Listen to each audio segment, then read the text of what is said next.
Hello, everybody. Welcome to another Bounty episode of the Day Zero podcast. I'm Spectre. With me is Z.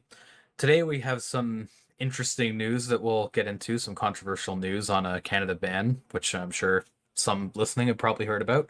We also have a Jenkins bug and some clipboard-based vulnerabilities for Microsoft Whiteboard and Meta. So yeah, we'll start off with some news. So starting out, this is some news that we had initially missed. We'd meant to cover it last week, actually, and we'd kind of forgotten about it. But there was some news with DEFCON. So DEFCON was at one point canceled, as the meme goes. It seems that Caesars Entertainment had dropped their deal with DEFCON. So for those who weren't aware, like DEFCON has had a deal with Caesars for quite a while. I think they might call it out here actually somewhere. But yeah, they've had a deal with Caesars Entertainment for a while. That's why they've for the last couple of years it's been in Caesars form, and before that it was in the Caesars property hotels and casinos. So yeah, that just kind of got dropped all of a sudden on them this year. So they were sort of scrambling for a venue, and they were able to get the Las Vegas Convention Center, which unfortunately is not as convenient. Like, it's not really on the strip, it's a little bit further away, but it does mean that DEFCON is going to happen, where at one point it seemed like it might not. So kind of interesting news around DEFCON. There's going to be a fairly big shift from how it's been in years past, where it's been on the strip. And I'm really curious on how it's going to go over with people who attend, and how it's going to work with how many people go to DEFCON. Because I think we've talked before on the show about the fact that like the last few DEFCON conferences have had like 25 to 30,000 people attend them. And around the convention area where it's happening, there is not a ton of like hotels or anything. It's not like the strip where there's hotels literally right next to each other in series going down for like miles or whatever. Yeah, like So it isn't. I've pulled it'll be up the interesting. map here, kind of showing it's specifically in the convention center West Hall. So kind of got one over here. So there are like a couple of hotels, like Marriott, the Seagull Select, and like there are some hotels kind of in the rough area of the building, but it's definitely not the same density as you have just down the strip with these, towering hotels with thousands of rooms. Like, none of these really seem like they're going to compete on that front, which means a lot of people I think are going to have to come, like, kind of travel in to the convention hall. It is closer, kind of on the monorail, I think, is a little bit nearby. So, like, that's maybe a benefit in that you'll be able to stay further away. You won't be necessarily paying the same rates as you'd have on the strip, which definitely get bumped up when DEF CON's going on. Might be able to save like some money off that or something, but at the same time, having that hassle of needing to travel into the actual convention center, along with the fact that, like, so much of what happens with DEF CON isn't in the convention center, isn't the convention itself. Like, yeah, plenty happens there, but it's also meeting up with people. Parties are generally at different hotels. Like, you kind of lose that aspect where, if you're staying at the con hotel, you were probably pretty close to one of the hotels that like parties were at or whatever you want to go to. Sometimes you're not. There are some that are just a bit away on that. So, like, there was always some travel involved, but it definitely changes things. I am kind of excited about the fact that it's a larger building, and, size has always been a problem. And, we're adding like a decent chunk of space with this. Yeah, I think they gained like 80,000 square feet or something along those lines. They talk about the numbers somewhere in here. Yeah, I think See if I it's, can find it. That might have been in the blog post, actually. We have the forum post up. But... no, they've Oh, got yeah. So how they much say, space what we have. And they mentioned that the convention center will be about 800,000 square feet, whereas the Caesars Convention Center, I'm assuming they mean the Caesars Forum, was about 550,000. yeah, so sorry, not 80,000, or getting away 250,000. Though they say that you shouldn't do a direct comparison between square footage, because with a convention, there's more to it than just raw square footage. But yeah. Well, I tried looking into this though a little bit, and it seems like the Las Vegas Convention Center is just a lot more of a big open space. They do have some areas with rooms, as far as I can tell, that are like blocked off, but it's not the same sort of blocking that Caesar's Forum has, where like it's largely all blocked off. Like, it does seem a lot more Yeah, it's like big flexible. hallways with auditoriums, basically. Yeah, like the LVCC seems more flexible. So like I'm kind of hopeful that they'll be able to take advantage of that space, have more space, and it'll actually be a better experience. Because one thing that will be nice is if we're able to have, and I guess since it's only being held here, workshops and training are going to be held at one of the hotels, but like the main con is just being done here. Like, so it will be nice to have everything together, like not needing to go travel, between all these different hotels when you want to go from one village to the other or something. I think that is going to be a net positive. And that's kind of an aspect I'm looking forward to with it, to be honest, because it's been quite a few years since everything was all under one roof. Yeah. The biggest problem for me is the fact that like you said, you do have to kind of commute to the venue, and DEF CON is kind of unique from a lot of other conferences. I was kind of talking to some people about this. So one is the fact that you really don't want to be commuting anywhere in Vegas in the summer. It's not fun being outside in that for long periods of time, at least in the daytime. So you are pretty much going to have to take like the monorail or the bus or taxiing, which hopefully the streets aren't as bad as they were last year, because if they were, forget about it. You're not going anywhere. The monorail would be the only option. So Yeah, I yeah, drove last year a bit. That was not fun at all. Like, because I've driven I did not most envy you. times. Yeah, most of the time that I've come to DEF CON, I have driven out. And most years it's actually decent driving around Vegas. Like it's really not that bad. Like, even down the strip, Where you have the it's pedestrian bridges, like it's a lot better with that sense. You don't have people crossing the street directly. You have them crossing over, so driving in it isn't the worst. Although the traffic down in that area is pretty busy too, it's even busy, without stuff but going the on. roads are good for it too. Like it's wide lanes and all of that. So like it's really not that bad. Hmm. But with the construction, it was absolutely terrible. Yeah, it was down to like one lane each way or something at one point on the strip. I think it was brutal, but yeah, I think that should all be done for this year. So maybe it won't be as much of a problem for taking like a taxi or something. But like you said, it does kind of conflict, because like what I like to do at DEF CON and what a lot of people like to do is meet up at like bars and stuff like that and go out and do stuff. At the convention center, it's not really that easy. It's not really like it's a typical convention where like you go in early in the day, you stay there the whole day, and then you come back. Like generally you're moving around a lot and doing different things with DEF CON, right? And something I hadn't thought about until you were talking, I'm wondering how the CTF will run, because like a lot of the CTF teams that compete in DEF CON, they will book a hotel room where the conference is being held at, and Like where so you you could have have the it being runner. at the yeah. So like I don't know if they're gonna try to get the CTF teams to go to the convention center, and if so, like I don't think they're gonna vibe with that. I think they like the CTF teams kind of like what they have with their hotel setups. So I don't know how that's gonna work. It's gonna be kind of interesting. Yeah, it'll probably change the dynamic a bit there. Like if I imagine if they are at a further hotel, it's just going to make like the job of the runner a bit more important in terms of make sure they don't have to accidentally go back and get more or something. Like either Yeah, get more information, like really kind of optimizing that travel time. But which I is will not mention like a I fun aspect of CTFing, to be fair. Like adding logistical challenge is not really fun. yeah, I will say like I just pulled up the hotel that DEF CON has a room block in. That is worth noting that like DEF CON does have a room block at the Sahara Hotel. And I was just curious how far away that would be from the convention center.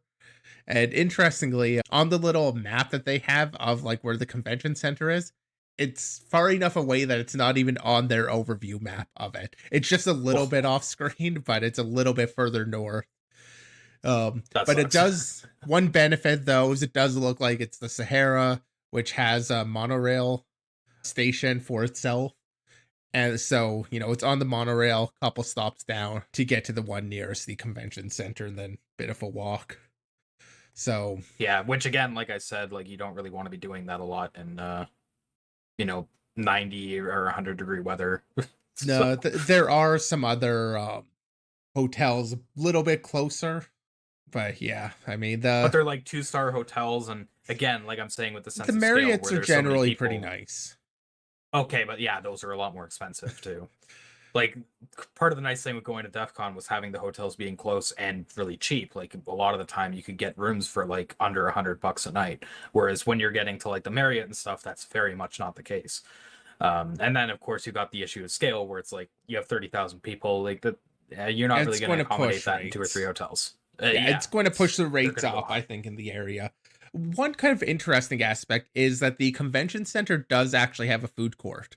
Kind of a small thing to make mention of, but like, it's just going to be a different dynamic, I think, when you consider the fact that, like, eh, yeah, we're talking about everywhere else you have to go, but at the same time, It is we more have a lot centralized. that is going to be very centralized to the convention. So maybe some aspects will change. Maybe it won't be let's meet up at Chipotle down the street or something, but let's meet up at like the food court or whatever. I'm not sure exactly what that food court's going to look like, but I have seen mention of there kind of being actual dining options nearby. Though in fairness, in the hotels there have always been dining options too, but and so it might even be seen as a step down, I guess, from some of the restaurants in the area. Either way, it'll definitely change the dynamic of the conference, I think. I'm hoping for the better with more space and everything, but we'll have to find out. Yeah, so of course, like this is not ideal for the DEF CON organizers. Like this was kind of dropped on them and they had to make the best of it. So, they have a hopeful outlook that they're focusing on the positives. Of course, there will be some negatives, some things will be lost. But yeah, it'll be interesting to see how the dynamic changes and how people accommodate to it. With being more centralized to a convention center like this, I guess you can think of it almost more like CCC and how it'll run. It'll be more typical to like some other conferences as opposed to DEF CON where it's always had that like decentralized feel of it. It'll kind of lose that uniqueness, I guess, if that continues going forward, because that's the interesting question too, is like if this goes well, then I assume it probably will be, they'll continue doing this in years to continue. So yeah, it's fairly big news. We don't know everything. That's how everything's going to play out. Neither do the DEF CON organizers. They have kind of an FAQ here talking about various things. Like one thing is DEF CON TV, which is something we've praised in the past too. It's really cool with DCTV. Like you can, if you're in the hotel rooms that were, with Caesars, you could flip to a channel and watch a talk without physically going there, which was really cool. Sometimes you could just be chilling or doing whatever, getting ready to meet up with some people or whatever, and just catch a bit of a talk. You might not be able to do that anymore. They say they are like looking into seeing if that could be viable, but because each hotel has different infrastructure and such, they're just not sure if they're going to be able to do that. So yeah, there's a lot of questions, and like you said, it's going to change the dynamic. It's going to be interesting to see, but it almost like flew under the radar. Like I didn't really see anybody talking about this because I was a little late to this post. I think I'd seen it a couple days after it was posted, and I didn't really see anyone talking about it. So I'm not sure how many people are aware of the fact that this change is happening. Oh, I definitely And it's saw it quite. all over social media. Did you? Like Okay, with maybe it just pretty missed my quickly. radar then. Yeah. Yeah, I saw it a lot. In terms of transport, I didn't notice before, but they actually call out how do I get to the LVCC? And they mention doing a taxi. So they don't even mention the monorail. So perhaps not running. Perhaps there's another reason for that. Bit of a walk, whatever. But yeah, Oh, I they thought they call had out the. a I thought they mentioned the monorail somewhere actually. Oh, they do. They do mention just not in how do I get there. But yeah, if you control Oh, F4, okay. they mention the monorail. So fair Yeah. enough. I think the Um, monorail will be the best option. The only thing that kind of sucks with it is you're kind of limited to that side of the strip, right? Because you don't really want to be at Caesar's Palace or something and then have to go across over to Harrison Lake to go on the monorail. Like it's adding more hassle to your trip. So, it's forcing you more into a smaller subsection of hotels, I feel like, if you want to attend DEF CON. Like before, like a lot of hotels on the strip or even near the strip were options, if you were able to like walk a little bit.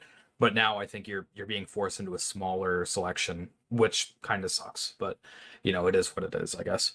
Something that I will call out too that I think is noteworthy is the fact that the Las Vegas Convention Center also has different policies, primarily with the smoking policy. They call out smoking is not allowed on the LVCC property, the existing outdoor terraces, or any balconies. Marijuana and tobacco vaping is 100% prohibited. And they have officers with canines on site trained for smelling that, which again is gonna be kind of a cultural hit on DEFCON, because I know a lot of people who go there do like to smoke or vape. I know some CTF players and stuff, like vaping is fairly common in that sort of in a lot of those circles. So that could be an interesting aspect too, with maybe being more of a professional setting, not as loose and uh, tolerant of DEFCON's culture, I guess. That could be another thing that shifts the conference and the way it feels pretty significantly too. Yeah, like with so many things, things are going to change due to this. Um, Yeah. they do call out though, like the smoking is allowed in the parking lots and sidewalks. So it sounds like, as long as you're leaving the building, you can still smoke, which is more of an ask, but like you can do so on like the terrace or balconies. That's at least what I'm kind of reading from this, but yeah, it's not really something I tend to think about because that's not really something I do, I guess. So yeah, there will be a fair amount of changes, but like you said, there could be some stuff that comes out for the better too. We'll just have to wait and see. But it's sort of an end of an era, I guess. DEF CON's been running sort of casually and not centralized to a convention center that's a distance away for, ever. So Yeah, I think they've always been attached to a hotel. Like, yeah. I mean, as far back as I've attended, they have been, and as far back as I can remember, they have. And I know like DC1 was at a hotel yet, so like as Yeah. far as I'm aware, it's always kind of been that. And this is their first time actually doing a convention center, so yeah, very much an end of an era. Yeah. All right, so getting into some other news. So this is the controversial topic that I mentioned, and it is the fact that the government of Canada seems to be wanting to move forward on banning the Flipper Zero as well as potentially other devices, which was pretty worrying to see, and really it's just really stupid. So Um, the idea to me of banning Flipper Zero, fine. Like, so to be very clear, when I say fine, like I don't agree with this, but it's more concerning to me that they're also talking about avenues to ban devices used to steal vehicles by copying wireless signals for remote keyless entry. So there's kind of two things. One, every vehicle sold since 2007 needs to have an immobilizer. That means if you don't have the key, the engine will not start if you don't have the correct key, which means just like stealing vehicles through the remote key, through like bypassing the keyless entry, it's more isn't than just helping. unlocking the car. Yeah. Yeah, but that's all they call out, at least in this. There are some questions over what the official kind of statement is here, how deep this goes. We were kind of talking about before the podcast, but this just talks about like we plan to do these things, so it's unclear to me at least what the results will be. We're just kind of going with what the clear intent is, which is banning the Flipper Zero, banning all of these things, and like kind of your worst case scenario of that. But it just talks about anything able to copy the wireless signal.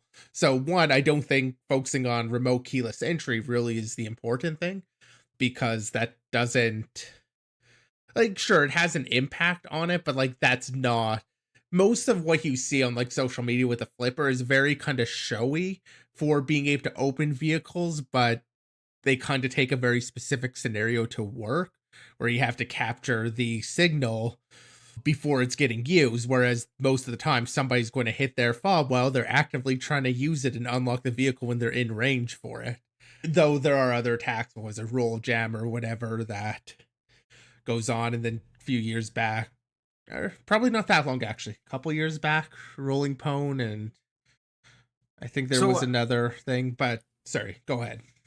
So I do want to get into some background here, because some people from other countries have been talking and asking about why this is even becoming a thing. So, like, Z and I are in Canada, and auto thefts in Canada have been a real problem that has been rising, especially in my province of Ontario. It's been huge, the amount of cars that have been stolen and exported. There's ties to like organized crime and stuff there, and because it's become such a big problem, that's why the government of Canada organized the summit, which this ultimately came out of. But really, it's pretty insane that they're going after the Flipper Zero and stuff here, because it really is just getting scapegoated. Basically, all the Flipper Zero is a repeater, right? So Well, any it's vehicle more that's than in that.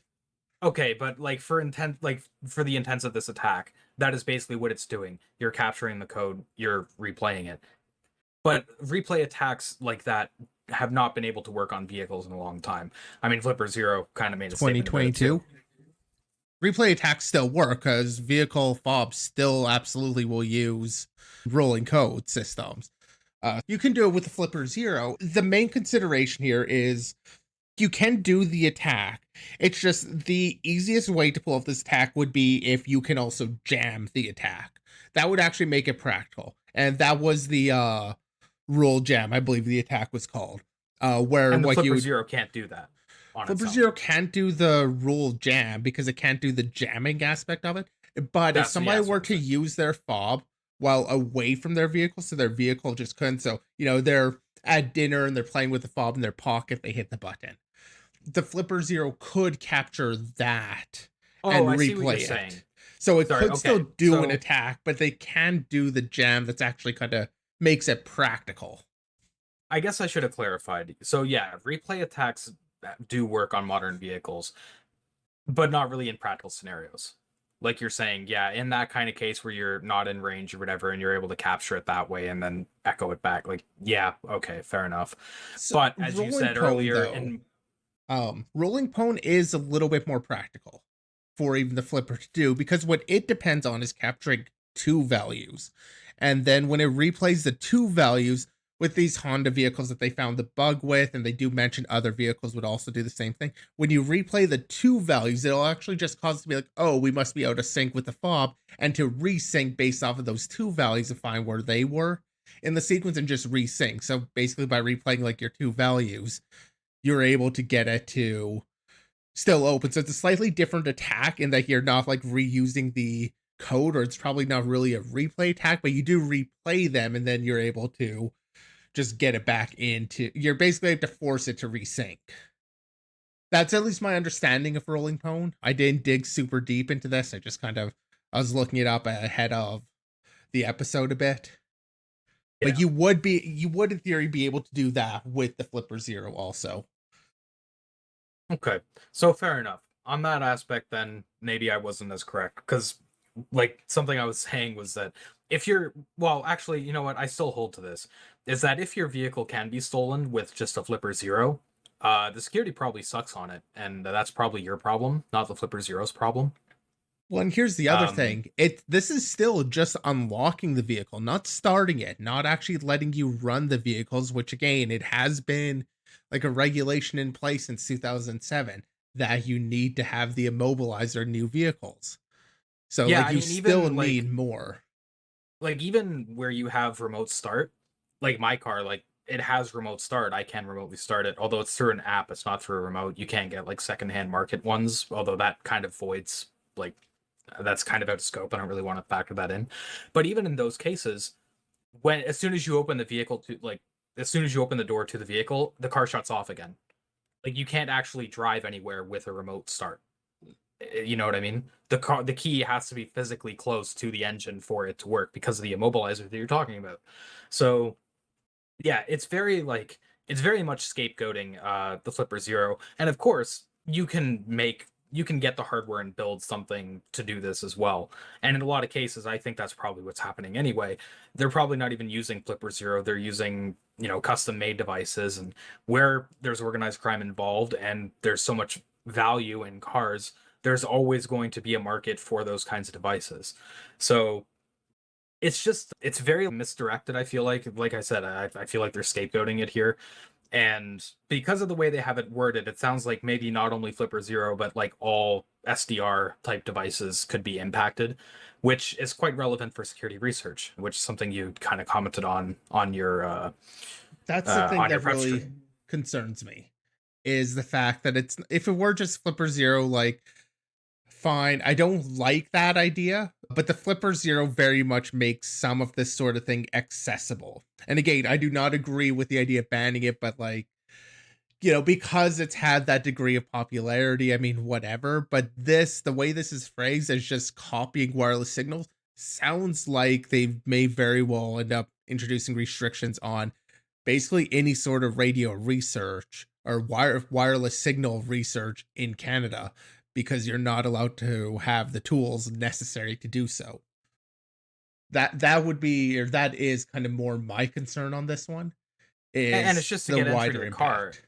It'd be sort of similar to like banning baseball bats because you could bash in the car's window to get into it.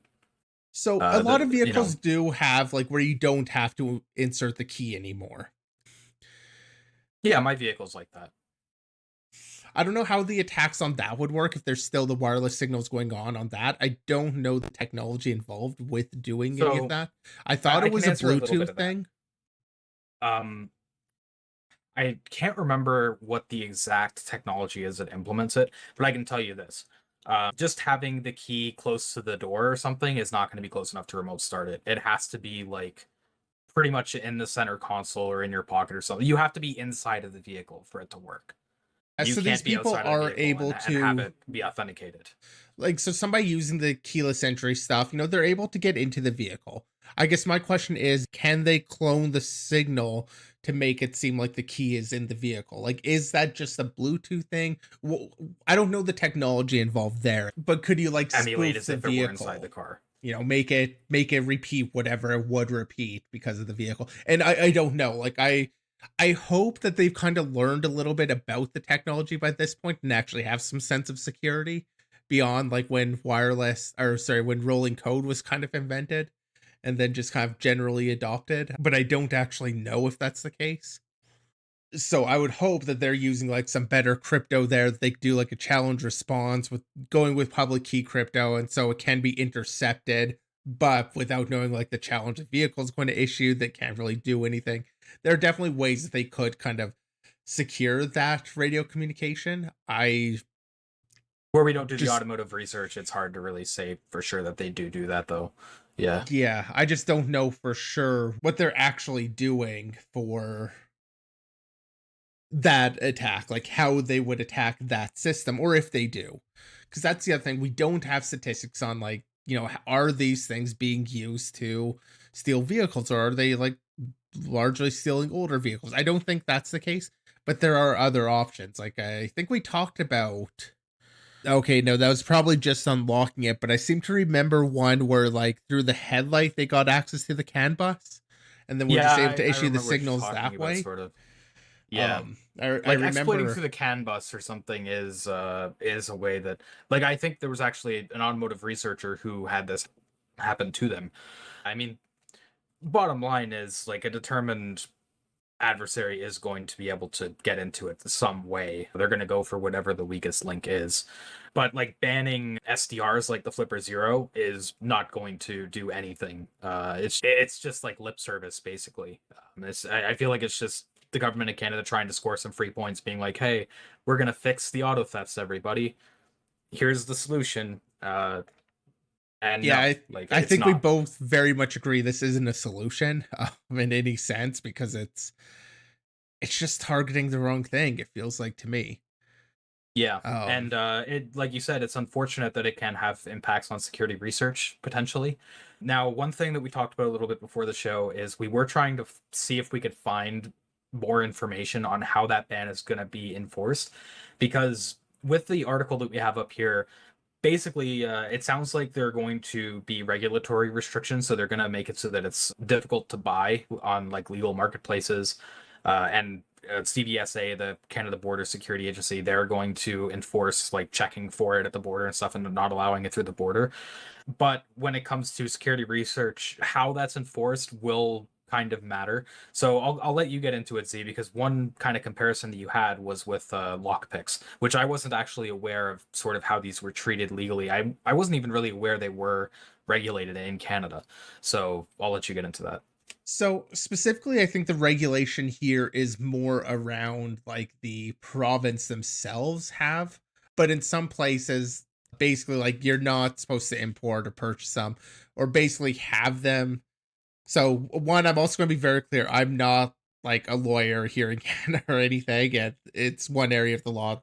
Like when I talk about copyright law, I have some like hands-on experience there in dealing with a lawyer on it. I don't have the same thing here, so I can't speak with, I guess, as much experience on it. But effectively it seems to be like the lock picks get associated more with a show of criminal intent. So like, just somebody A locksmith going from or having lockpicks is no issue. But if you're, say, detained in the area of another crime, like somebody just broke into a home and you have lockpicks, that is now incriminating for you to have those lockpicks. Kind of the context dependent aspect. And so without basically having a reason to have them, it then becomes incriminating towards you. That's kind of my understanding of how lockpick laws. And so in some areas it's restricted. In some parts of Canada, some provinces, there is no question. The reason why I have some familiarity is I believe here in Saskatchewan, it is somewhat restricted on you can get fined, I believe, just for having the lockpicks if you're, caught with them out and stuff without having like any reason for it. Yeah. So there is a bit of a difference there where it's like provincial versus federal and whatnot.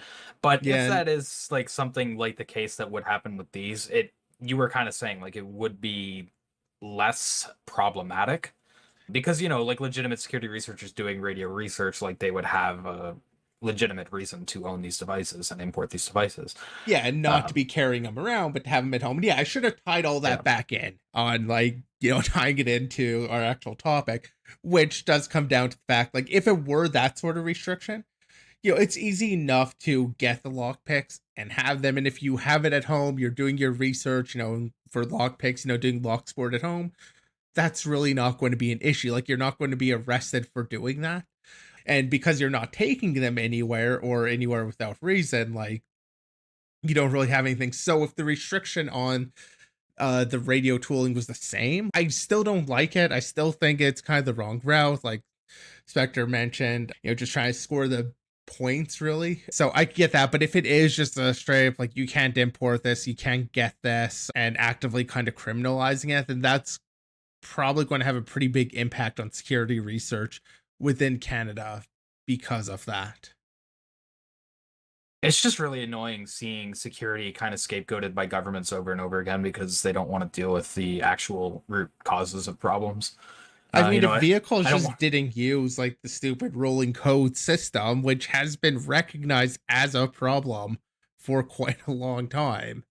Like it's not like any of like even when I talked about the rolling jam attack, like it's not like that was a novel attack. It's just they, made it a bit more efficient. So the resync thing, that aspect does seem a little bit interesting, does seem a bit novel, but these aren't really all that new security issues. It's just these same problems that they're just not taking security seriously. There are some questions when it comes to the statistics of vehicle thefts because vehicle thefts now are significantly less than what they were in 2007, but there has still been a rise. There has been the spike since 2020. It is kind of interesting how automotive has kind of shifted from being a physical world sort of threat model to more of a technological one because of how computerized vehicles have become, at this point. That's become quite apparent with things like the chip shortage showed how much cars rely on technology nowadays.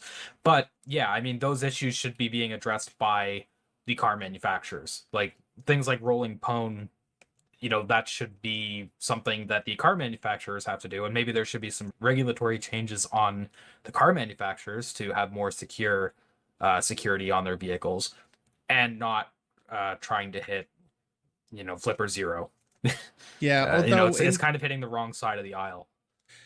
although in fairness, because vehicles last so long, and some might laugh at that statement, but like that technology, like when a vehicle's on the road, it's going to be on the road for quite a while.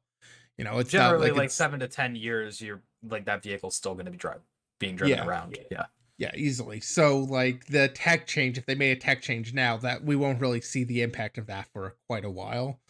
there'd Um, be a lag. Yeah, but ultimately, like the tech, it's already out. Like Pandora's box has been opened when it comes to the technology. We understand that that's the attack. We understand how to do it. The specific tools aren't really going to change anything because you only really need that ability to send and receive radio. Like that isn't a big ask. Um, yeah. Worst case scenario, if the flipper zero is banned and you really want to do this, you manufacture a custom PCB, and then what are you going to do? You're going to try to ban like like people buying radio components to solder onto boards. Like I don't think so. Yeah, the Um, screenshot I mentioned, I've pulled up here, and you can just was just bringing up to kind of show the spike here with 2020, how it was relatively stable, maybe a little bit of growth and decline, but like mostly stable here for the period on this is from 2013. There was more kind of going back yet another like in the 10 years prior and into the 90s, which I think is where things peaked, but still there has been this increase through 2020, which is kind of why it's being talked about now and why well, it's yeah, coming up. to be fair, I don't think that's really like an accessibility thing where it's just like people were having a harder time stealing cars before 2020. I think it's just because with the chip shortage and everything, the market for vehicles went insane. Uh, like price spikes on the whole market, and that's why like vehicles have gone up so much in price, and that's added the incentive to want to steal them. So Part yeah, of why I like bring it up is just the fact like yes, there was a change in 2020, but it's actually still better now than it was in the past when they weren't doing much about it. Although actually, now that I think about it, that could have been part of why we have the immobilizers now, because that was introduced in '07. So adding a requirement on the manufacturers again to secure their stuff, I think would be great. yeah, but our government doesn't like to do things that work, so we'll see. But Yeah. yeah, so we'll have to see. Like, we don't have all the information right now on exactly how this ban is going to go into enforce. I did actually check. Like today, I was able to go on Amazon. There are Flipper Zero listings. You can't buy them directly from Amazon, but you are still able to buy them from third-party sellers there that are like local. So, you know, it's not in effect like just yet. It doesn't seem, but yeah, if it is like a total ban, like you're saying, that's really like not a good sign, and it's unfortunate if Yeah. that's the way that it goes. That's the whole thing with this. Like, this is a federal action on combating auto theft. So it sounds like at least a lot of what we have right now is there is this intent to do these things. And they have a few things like enabling CBSA to do more about both the stolen vehicles and presumably also some of this. But I think they're mostly talking about the stolen vehicles themselves with, the ability to intercept the stolen vehicles from CBSA. But they do talk about things like Justice Canada introducing amendments to the criminal code. And there's a bunch of other stuff here, but it all comes across to me as an intent to do something and not a very specific, this is now banned or something like that. There's a Um, sliver of hope that things can change. I don't think they will. I have no reason to think they will, based on the past. But it is fair to point out that it's not set in stone yet, at least. But yeah, it's been shared around a lot. I'm sure a lot of people are aware of it. But yeah, I, I wanted to rant on it a little bit because it is like kind of bullshit. If we're being honest about it. yeah, I've seen a lot of people really focusing in on the Flipper Zero aspect of this, which is fair, but I think, the impact could be a lot wider, and Flipper Zero feels like the least of my concerns because Yeah, I mean, I Flipper agree. Zero doesn't do anything novel. It brings a bunch of things into a very small pack and it makes it like user friendly. Jumping back a little bit, I did want to mention that I did look up the Flipper Zero's price, kind of where you were talking about stuff with that, and it's $170, but the official retailer or official distributor in Canada, which is Joom Geek, does not actually list it anymore. If you go to their site, they say we do not sell this product. This product is no longer available on our site. But yeah, like you said, the concern is that it might not just impact the Flipper Zero, it might impact a variety of devices. So we'll have to keep a lookout on that. I guess if there's more information that comes out, maybe we'll cover it. Depending on if that information is super relevant. Yeah, it's Yeah, just I think security we've had our research rant being on it. being scapegoated there. So yeah, we've had our rant. We'll move on. So yeah, we'll get into some of our vulnerabilities for the episode. So up first, we have a post by Zscaler on an arbitrary file read or leak rather in Jenkins that could be used to leak credentials or sensitive file contents. The vuln ultimately is introduced via the use of args4j, which is a small but well-known Java library for parsing command line arguments. And one of the things it supports by default is the ability to prefix any arguments that are parsed by args4j with an @ symbol to provide a file path to be read and the contents of that to be treated as the argument. And in some cases, with the Jenkins CLI tool, you can pass in files that will get their contents disclosed through error messages because, of course, overly verbose error messages are back again. And they note two ways that this capability could be abused to disclose file contents of arbitrary files. The first is via the use of the Jenkins CLI tool directly in a shell by using commands like enable job, connect node, and help. Whereas the Jenkins CLI will complain about too many arguments and will echo those arguments into an error. The other method is to send malicious post requests to the CLI endpoint for uploading and downloading.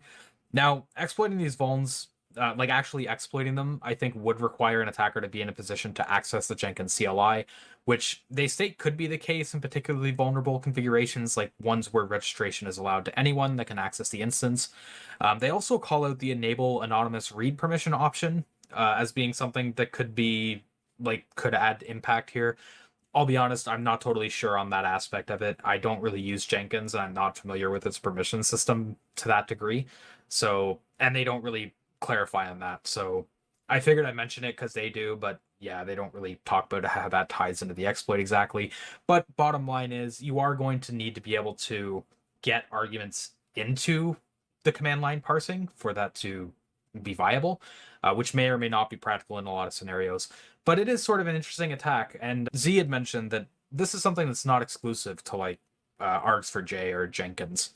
Yeah, like And I'll as you'd let you be get able into to that. guess, because args4j is just a kind of generic library for handling arguments, the at prefix arguments is just a common thing. And that's more kind of what I want to call it, because I don't think we've ever talked about it as an issue on the podcast, or possibly once with the curl thing. But curl is another program that does this, where having an argument value starts with the at will just indicate like read the file at this location and pop that in here as the value rather than using this literal value. It's just something to keep in mind when it comes to doing test cases. It's definitely something I would often forget, but it can pop up in some of the strangest places. And it's just something that people easily forget even is a thing, and sometimes may not even recognize it is a thing at all. When it comes to the permissions, like, yeah, there's definitely some questions over that, because they talk about one of the permissions being that it grants universal read, allowing any Jenkins user to access and read the entire content of arbitrary files. So, like, why do you even need this bug if they just have permission to do it? So there are some questions on that front, but at the very least, they do show the example here using the CLI with the help command, and it'll leak just 2 lines of it. The second line, and then this here's the command XU vulnerable Jenkins is the first line of their demo file that they were using. And the file, even though so usually the way this will work with the at prefix argument is that it will read the file like on the machine where you entered that command. So it'd be used with like a command injection, argument injection sort of situation. In this case, Jenkins CLI, ultimately like that jar is just going to be using the CLI's endpoint and making these requests, and then it's still getting processed on the remote side. So kind of worth calling out, because it's clear when you're looking at this, but maybe through reading through listening, you might not pick up on that distinction there. But yeah, the Jenkins jar communicates with the web server that then has the vulnerability that parses that, and not kind of the Jenkins CLI itself reading it from your machine, which would be a little bit less useful of an attack. It's disclosing your files to the server. Yeah, that's a fair call out. So yeah, getting into our next topic that Z particularly liked, we have a post by Space Raccoon on a XSS in the clipboard API used by Microsoft Whiteboard and Excalidraw for Meta. So yeah, I'll let him get into it. Yeah, and I always look forward to seeing something from Space Raccoon. So another post from them. And what they basically found here, you'd guess from the title, it's going from the clipboard and leading in. I guess the title doesn't call out the cross-site scripting, but they very quickly get into cross-site scripting here. So yeah, going from a clipboard event, like pasting specifically, or data coming from the user via the clipboard and ending up cross-site scripting. There's a lot of kind of generic talk here about hunting and discovering the issue, and some of their own talk about their flow. Ultimately, what they end up finding here, though, was just a flow that goes from the clipboard into this render element to SVG, which will take, if the element that it's seeing, and this is coming from the clipboard, and the clipboard serialized data, it's coming there, coming into this. If any of the elements in there contain a link, it'll create like an anchor tag where the link's value, attacker controlled, is set as the href property of an anchor or a tag. So you could set that over JavaScript when interacted with, like click, it runs JavaScript. seen that a million times. So you would be able to get that. They do kind of go into a bit of a discussion over how some of these things could be exploited, as like, sometimes you do just require the user paste in. So you need that user interaction. They copy your data and paste it. They also call out how one of their Zoom bugs on the Zoom whiteboard, it just used the WebSocket to kind of send all of these things. So while the data may originally kind of get serialized coming from the clipboard, you could just send the WebSocket event itself or copy it from an actual instance of pasting the data. But you could just send the WebSocket message. So that way it's not like a self access. And then it also impacts other people who are on that same socket or viewing that same whiteboard. In this case, they basically call, yeah, you need the user to paste this, but other websites could catch your attempt to copy the data and inject extra data. Therefore, it's still somewhat relevant. I don't know. I mean, that sort of attack still kind of feels like a pretty heavy requirement where the user needs to paste something they copied specifically from you. And when they copy from you, you definitely don't know that they're going to paste it in to Excalidraw. Like, you could put a payload in there just in case they do. And It's then a when bit they of a paste it reach. elsewhere. Yeah, it is something that bug bounties often will pay out on. Like, it is an option. It feels a bit of a reach to me, unless somebody has some stats on people actually doing that. 'Cause yeah, the fact that a website can change the contents can be damaging, because we also talk about a very similar issue when it comes to pasting shell commands. And like, you paste into the shell, and there's all these extra commands with it. So there are things that you can kind of assume might get pasted into a whiteboard. Just with shell commands, you kind of know where you need to do that. With something that's getting pasted to a whiteboard, it feels a little bit more risk. You could definitely still like social engineer and be like, oh, paste this into the whiteboard and it does something cool, or, paste this into your whiteboard for a chance to win $200 from Bill Gates. I don't know, but doing something like that, I could see people still falling for it and it's still being an issue. So, like, it is an issue. I don't want to deny that, but it definitely feels like a bit of an ask for these clipboard issues. Although the fact that, like, the call with the Zoom one where you could exploit this by using the WebSocket and not necessarily needing somebody to paste it in exactly is at least a fair shout out, as like basically there are other ways sometimes of hitting these syncs, even if the original source is just the user input. Some to at least consider as you're hunting. And then they do call out a second bug, which I thought had at least an interesting aspect, which again is coming out from the source, like from the clipboard source. And one of the things they kind of talk about through all of this is how the clipboard source data does get serialized in kind of a custom way. Like, every website can decide how it wants to serialize this data and have something a little bit different. So that's kind of another place kind of considering bugs with and how the information gets passed along. But one of the things that they found was the Microsoft Whiteboard had kind of support for your common objects that you would expect. And then they found a hidden object. So, and your typical objects like shapes, images, and text. But upon review, they also found that it supported adding iframes onto the whiteboard. Presumably, they call out as case like dynamic content, like you want to include a YouTube video. In particular, the hyperlink object accepted an iframe property, which was the stringified serialized object literal for the iframe object type. And that iframe object type, you couldn't set the source to be like a JavaScript URL. They would do some sanitizing there, and they even call it, fortunately, Microsoft Whiteboard properly sanitized the source property. But one other property you could set was the sandbox property, which is kind of an aspect I like for this, where it's the sandbox that actually kind of allows the attack here. It's got some And irony to it. yeah, I always love seeing that. And the sandbox element, if I can just find it here on MDN quickly, it sets restrictions on the content that's in the iframe for what it can do.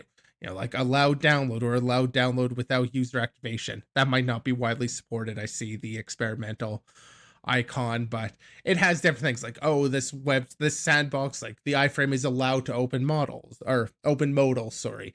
It has a bunch of things here. And the one that they ended up using, or kind of being able to abuse, was the allow top navigation, where the iframe would then be able to access the top and then just change the location on top in order to redirect the user. So by including the iframe, getting the iframe included, they could redirect the user to like the JavaScript URL and get their access that way, which I think is just a great way of getting it, and using the sandbox, using one of the permissive sandbox options for that is definitely a fun way of getting this.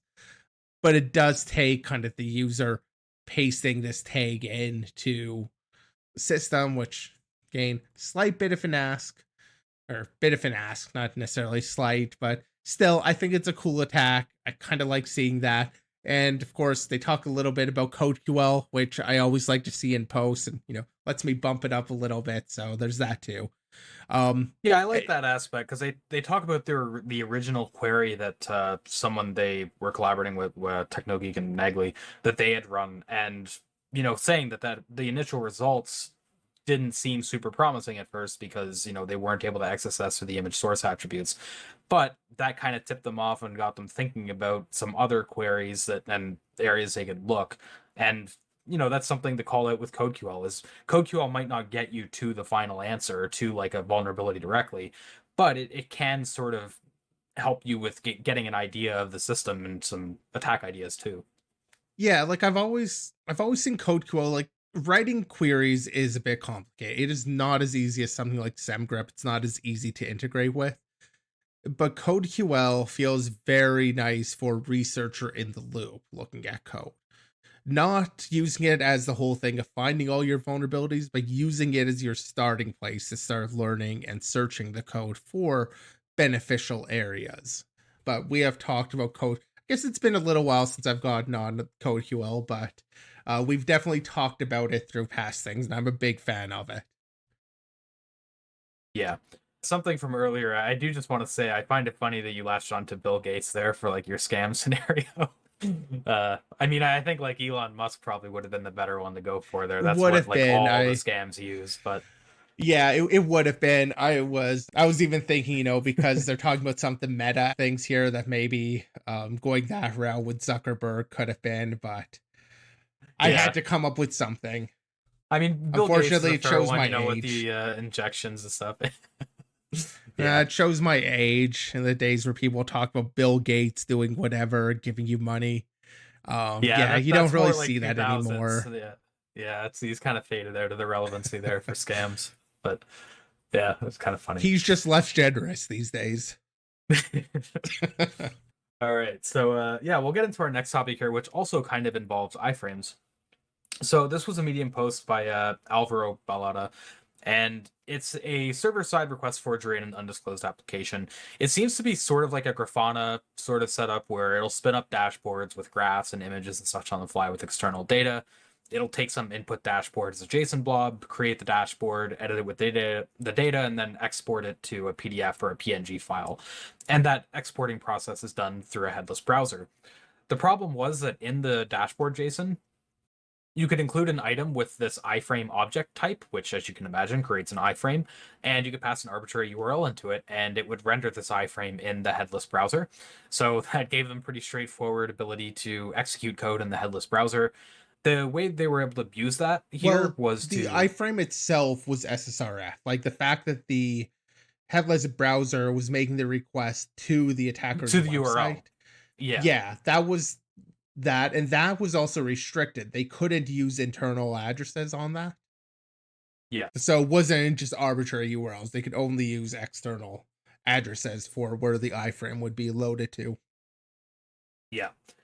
But yeah, so they were able to use the iframe in order to send requests to services running on localhost, including this JSON endpoint running a petition API. Running on the petition API, which would dump all the active browser. Sorry, I'm going to JSON. jump in here because you missed a very important step in all of this. The iframe itself could not be used to scan the local host. Couldn't be used to make those requests. Where they got those requests was by having an iframe inside of their iframe itself. So they would iframe the attacker website, and then they would iframe localhost. So one of the requirements was that the pages had to be like HTTPS. So like localhost is an HTTP URL. Generally, you're not having a certificate on localhost. So what they were able to do was include an iframe inside of their iframe on like their attacker website would then iframe the other website, and they would be able to get the screenshot or the view of that, like the dashboard thing of that in the PDF. But yeah, it's that iframe inside of iframe. is how they were able to get the random website. It wasn't just this one alone. This one alone had the protection, then they bypassed that using the second iframe. Yeah, sorry, that's kind of what I was trying to say earlier, but yeah, you were able to clarify it better than I could. Okay, I think I Having missed that you. embedded iframe inside of, yeah, like using the contents of the iframe in order to do the other iframe to go to localhost. Yeah. Yeah. So yeah, they're able to use that to hit the petition API, and this JSON endpoint would dump all the active browser tabs in JSON, which included user session tokens. So yeah, that was pretty nice. Netted them a €2,000 bounty, and yeah, I mean it's pretty straightforward and stupid, just allowing iframes to be passed in as an item in the dashboard. But But it makes sometimes it sense. For is some just cases you want that remote data loaded. And then they did try to prevent people from accessing like local hosts and such. They just didn't do so sufficiently. yeah. But yeah, like I said, it's another topic involving iframes, and whenever you see stuff involving iframes, it's something that, like, I remember we used to have a ton of topics about, and it was really popular, and then it seems like iframes were mitigated pretty well for a while, and so we didn't see them for a little while, at least on the show, or maybe we just didn't include them as topics. It might just be a bias there, but um, I just yeah, I mean, haven't seen iframes are as hard to deal many. with. Yeah, I Yeah, just haven't seen as that's what many I think it is exploits. too. I will say it is a little bit interesting that like they had this endpoint that just listed like everybody connected to browser instance to a headless browser instance and like had all the sensitive information in there. That is kind of wild. Yeah. Like I get that this is for like a developer who wants to troubleshoot something so they can like, connect in here, cuz one thing it does include is like the DevTools inspector. So that is where like you could basically pull up like a remote version of your web console and like access things as though you were on that browser even when you're not. So like it's very clearly a development thing, but still, I mean, it's still just interesting that they have it. But yeah, it's probably there for like internal development tooling. As a defense in depth, it should be disabled on production. Yeah. Disabled or behind auth, log in Or that, yeah. specifically on local hosts, and then you can access these endpoints, not just widely available, just because it is always that risk of SSRF.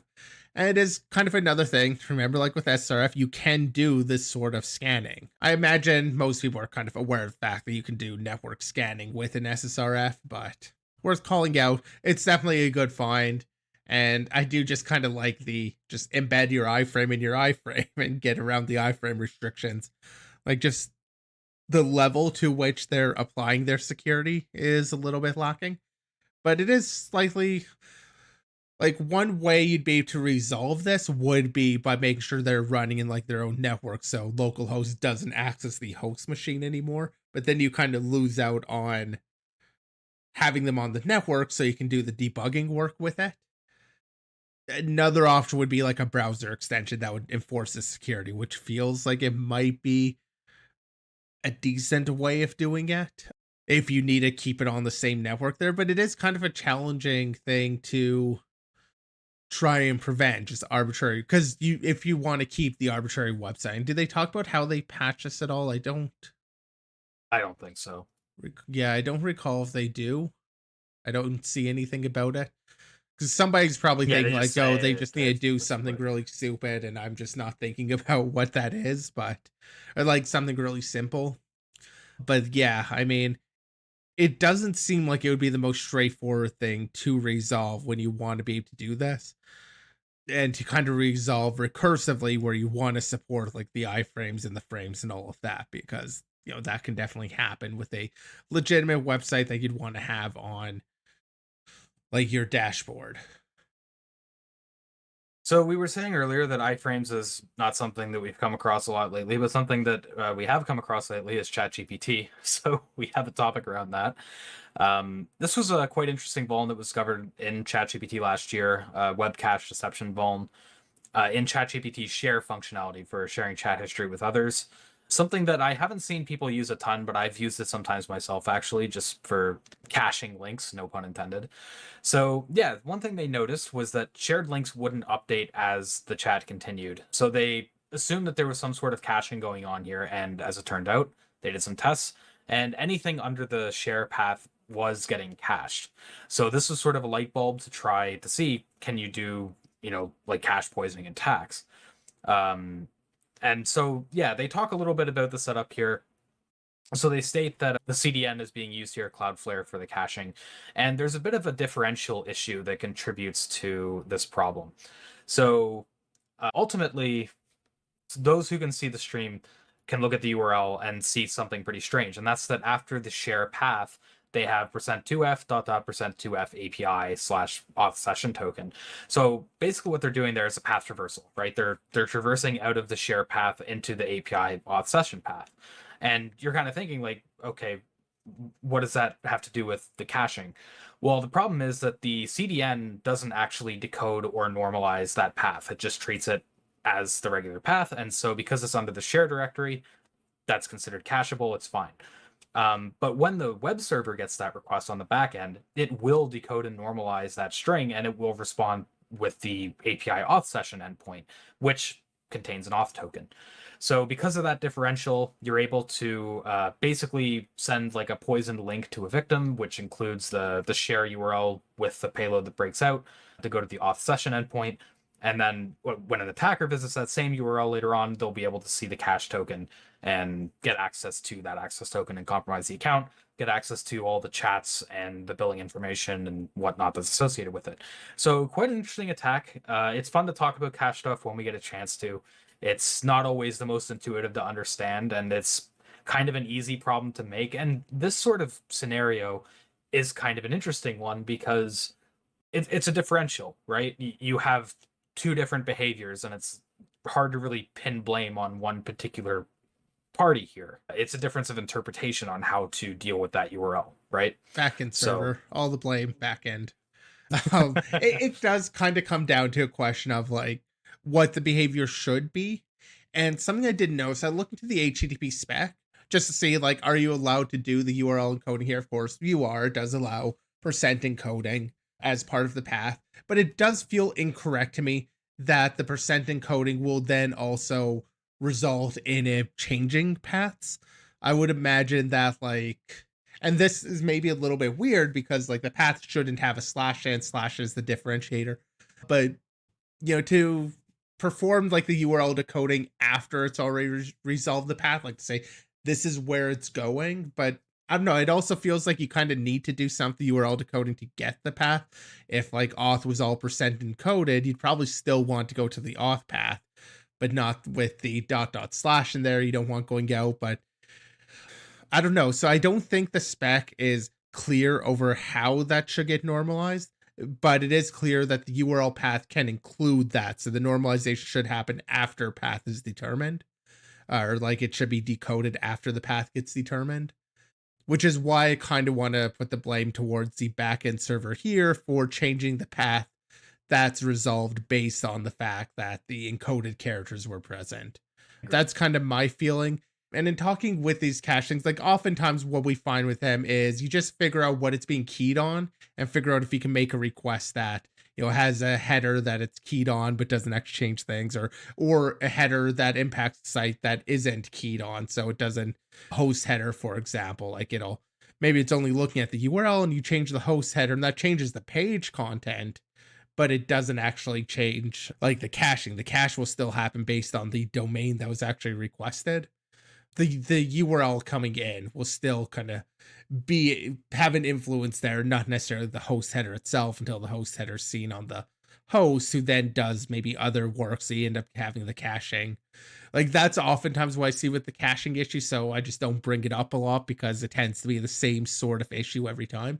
But this one is definitely unique and it is a cool find with the URL decoding leading to like the path traversal that creates it. I haven't really seen that before. Obviously, we've talked about path traversals and like there have been issues there before, but in conjunction with the caching, feels a little bit novel to me. Maybe somebody else has done it and I just didn't see, but I wanted to call it out because that felt like a novel thing to keep in mind. the scenario is quite interesting too, because where you're dealing with share links, like it is more likely that someone would click on a share link, especially like it feels very easy to work into like a phishing thing. And then also it's subverting where you're getting instead of getting access to one chat history that was supposed to be shared, you're getting access to all of them. So it's quite cool on how the impact works too.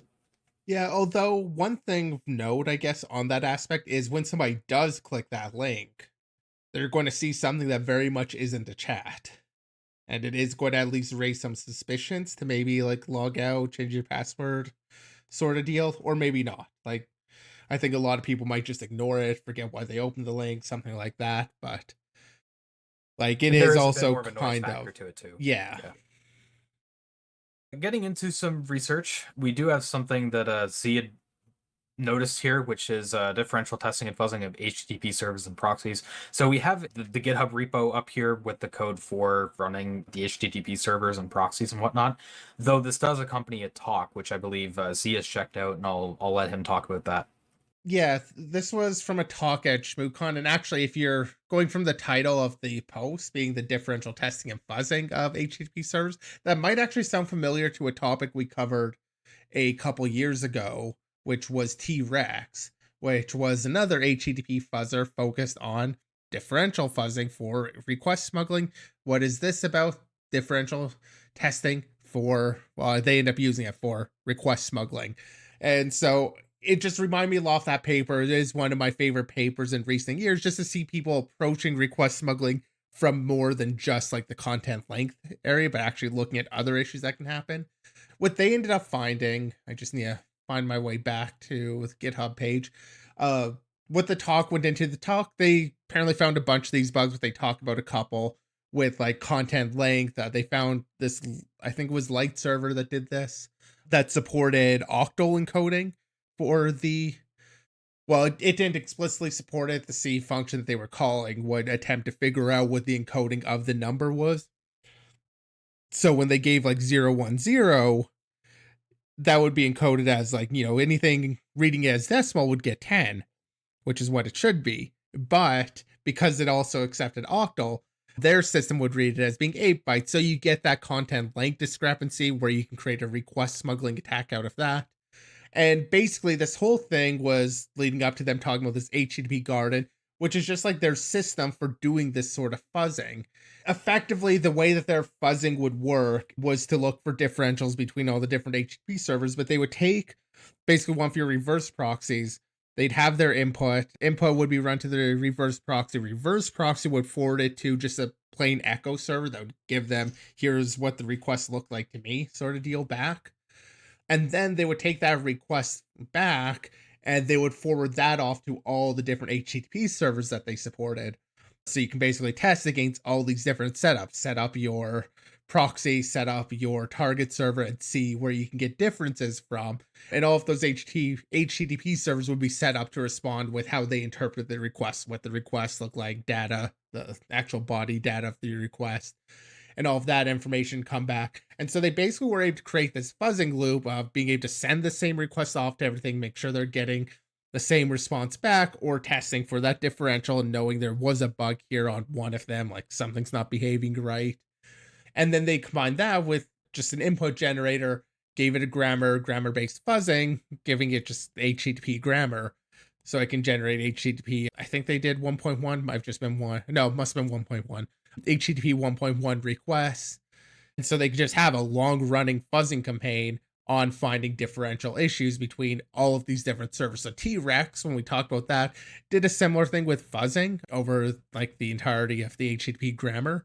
But with far fewer servers, they focus more on like the cloud servers that were available on different deployment systems like that, whereas this is more like the ones that you can run locally, but they have so many more servers. They're basically taking it further, have found some really cool bugs out of it. Presentation was pretty solid, gave a lot of background, it kind of explained the issues, and then had their couple fun bugs before they got into talking about what they've released here.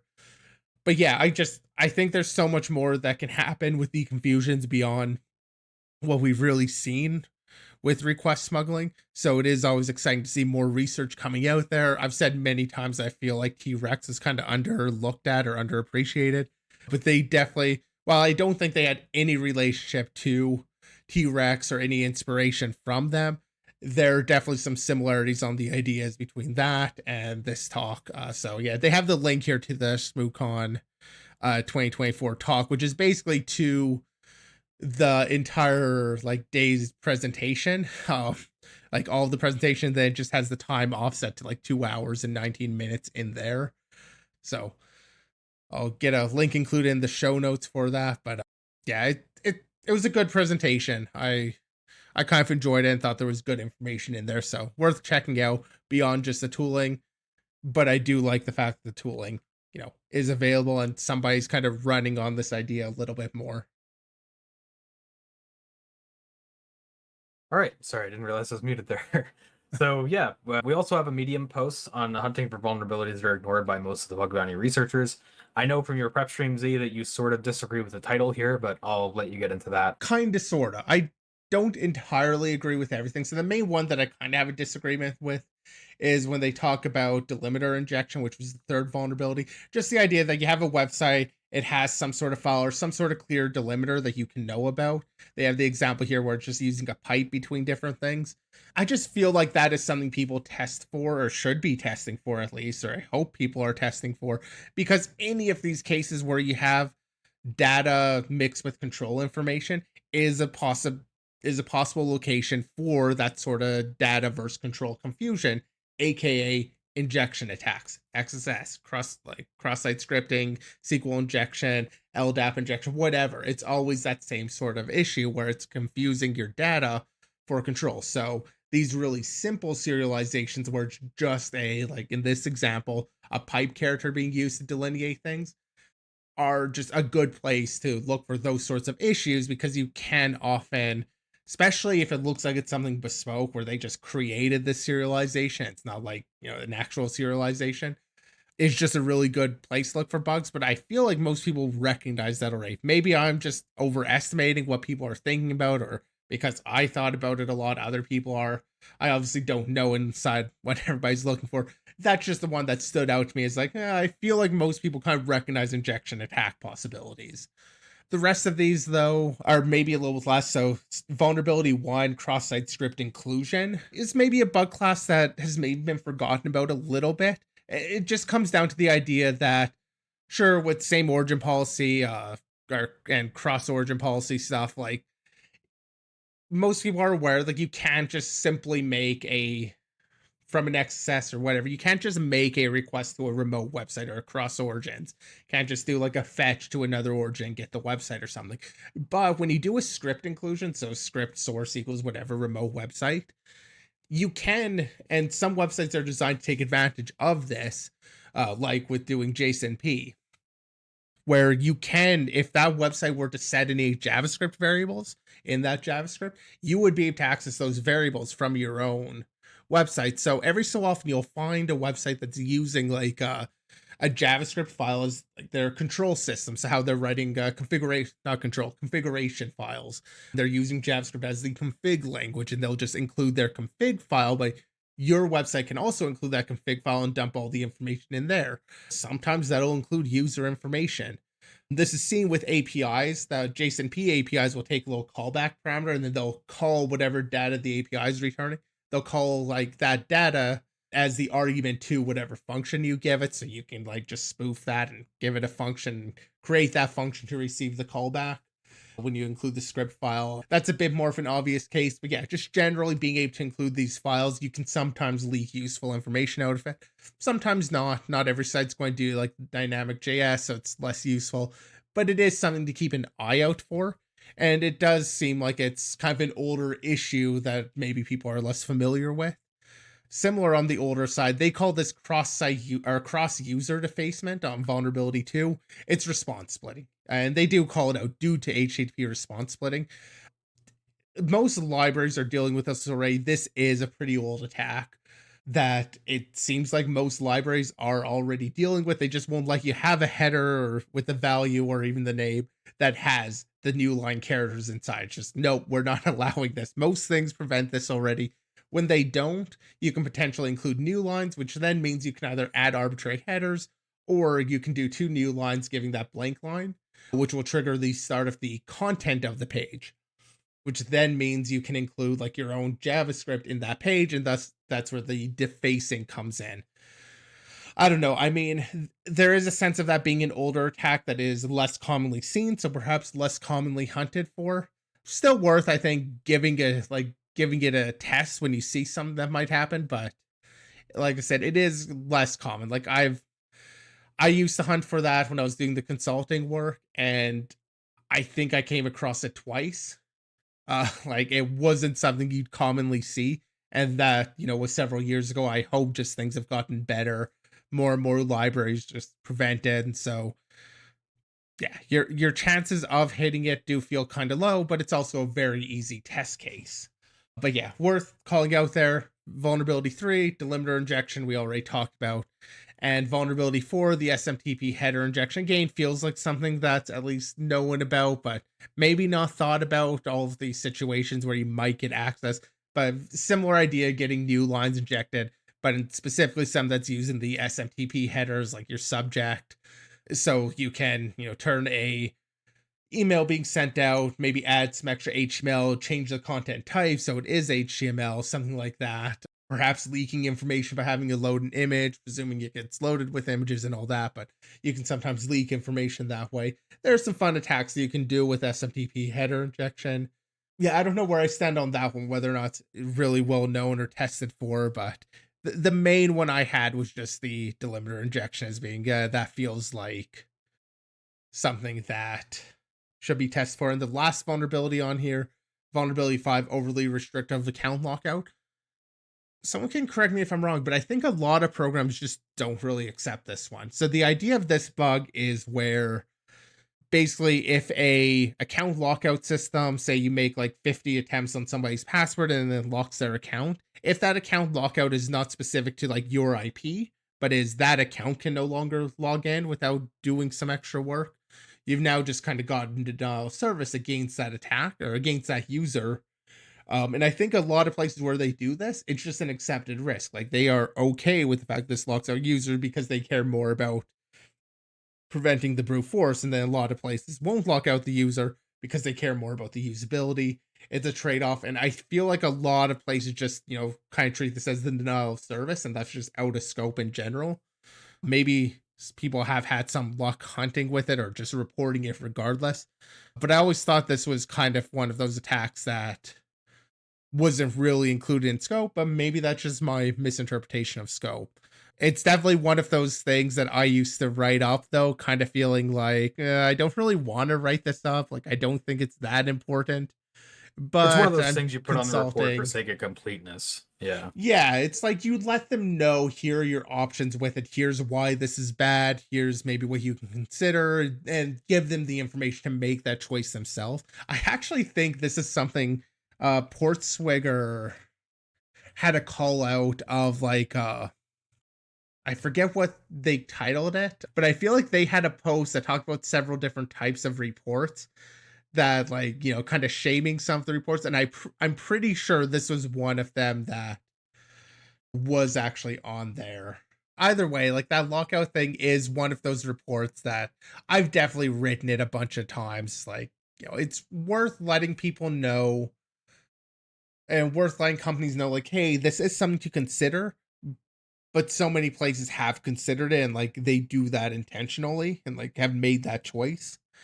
And yeah, I thought this was also something that a lot of programs would consider a like denial of service and just not include it.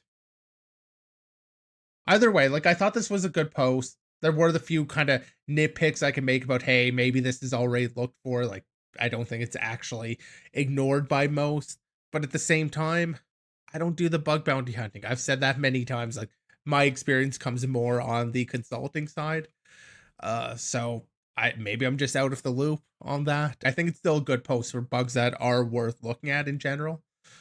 Because the one that I was even kind of bringing up as like a counterpoint, I absolutely think you should be hunting. So if you're not hunting for these, they're easy enough to add into your routine.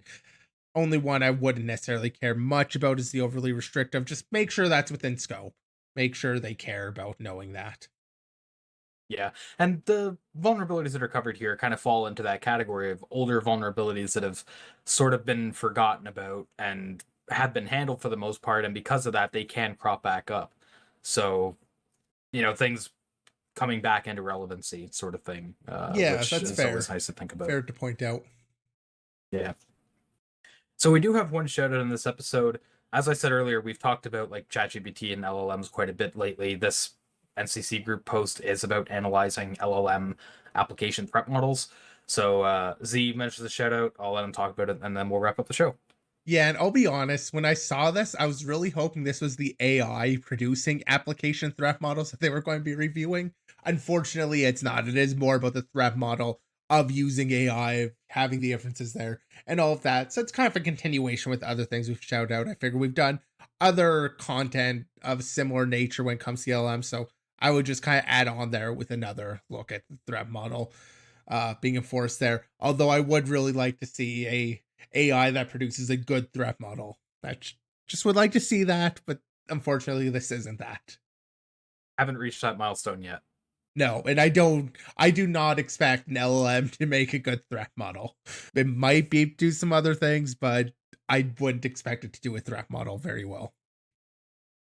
Yeah, I wouldn't trust it to do it very well. I'm sure it could think it could do it very well.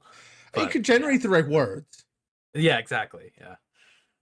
But yeah, I mean that would be cool to see one day. But yeah, this is more on the the defensive side of using LLMs, which we've talked about before as being sort of difficult to deal with. So if you're into LLMs and whatnot, this post is probably worth checking out. And NCC Group is generally like pretty solid in their posts, so wanted to give it a shout out. Yeah. All right, so that's all the topics we have for today. So thanks everyone who tuned in. I know this is a bit of a longer episode. Previous episodes can be found on YouTube, Spotify, and Apple Podcast.